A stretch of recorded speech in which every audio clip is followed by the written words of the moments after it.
Do you think chili has to be greasy and unhealthy? Not today, amigos. This Texas chili is rich, packed with flavor, made completely from scratch, and surprisingly very healthy. Hola amigos!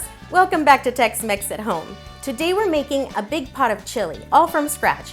No cans, no shortcuts, just bold flavor, fresh ingredients, and that Tex-Mex soul. Our ingredients for today are 1 onion diced, 4 cloves of garlic minced, 1 jalapeno finely diced, 2 pounds of ground beef, 2½ tablespoons of chili powder, 1 teaspoon of cumin, 1 tablespoon of salt, 1 teaspoon of black pepper, 1 green bell pepper seeded and diced, 4 tomatoes, 2 diced and 2 cut into chunks, 2½ cups of cooked red kidney beans, 2 cups of beef broth, 1 cup of beer, 1 tablespoon of brown sugar, and 1 teaspoon of oil. Alright amigos, now that you have all your ingredients, let's get to it. Set your pot to medium heat.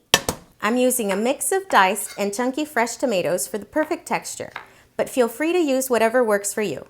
When our pot is hot and ready, we cook our onions, jalapeno, and garlic for about 5 minutes until they're a little bit charred. Once the onions are a little charred, start cooking your 2 pounds of ground beef and season it with chili powder. That chili powder is starting to smell good. So we cook the meat until there's no pink left and until the veggies are soft. Next, we're going to drain the fat. And remember, don't skip this step. The extra fat affects the taste, and if you want to cut calories, this is key. Place the meat back in the pot and stir in the rest of the flavor. Salt, cumin, green bell pepper, brown sugar, beer, and lastly, add the cooked red kidney beans.